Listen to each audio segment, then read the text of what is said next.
Today, as I was sweeping outside my building, I was cleaning up all of the gravel from the snowstorms that we had and the gravel truck that had gone by. I was sweeping in the wind, so there was a lot of dust in the air, and it was getting in my eyes. It was kind of hard to breathe. It seemed like a futile task, but the sun was shining, and you could see I got a little bit of sun. I'm a little bit more red than a fat guy usually is, so that's nice. Anyway, I was out there sweeping, and a member of the community came walking by, and I looked up and I said, "Good morning." She said, "Good morning." I said, "How are you today?" She said, "I'm doing pretty good." She then said, "It's a good thing that the head custodian has you guys here. Otherwise, nothing would get done around this place." I thought, "What do you mean?" She said, "Well, I never see the head custodian do anything around here. This place looks awful, and if it wasn't for you guys, nothing would ever get done around here." So I said, "So, in your opinion, the head custodian is pretty absentee?" She said, "Yeah, well, I've never seen him do anything."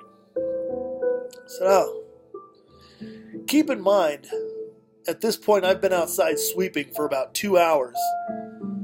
I had a 50-gallon trash can almost 2/3 of the way full of gravel at this point." And I said, "Well, have you ever tried to approach the head custodian and, voice your concerns?"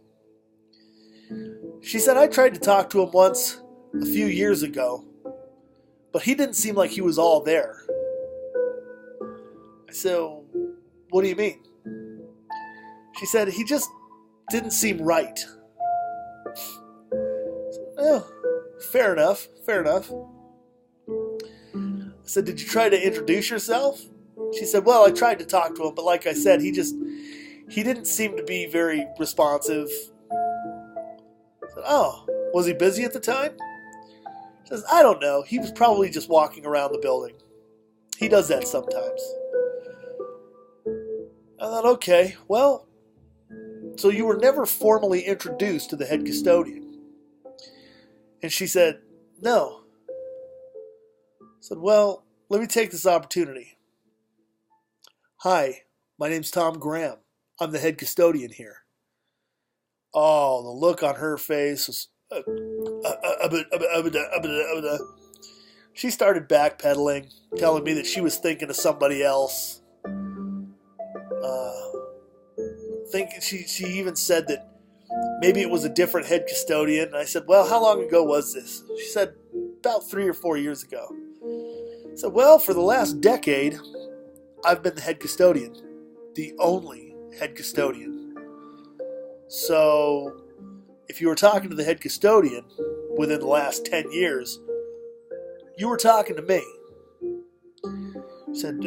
She said, "Well, no, the guy I was talking, he was, no."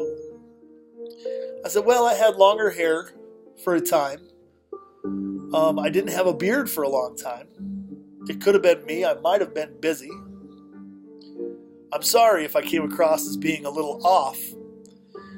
And she continued to tell me, "No, I don't think it was you. I think it was somebody else." I think that this individual just wanted to complain about something. I was the first person that she saw. Unfortunately, she was complaining about somebody to the somebody of whom she was complaining. Is that correct? I don't know.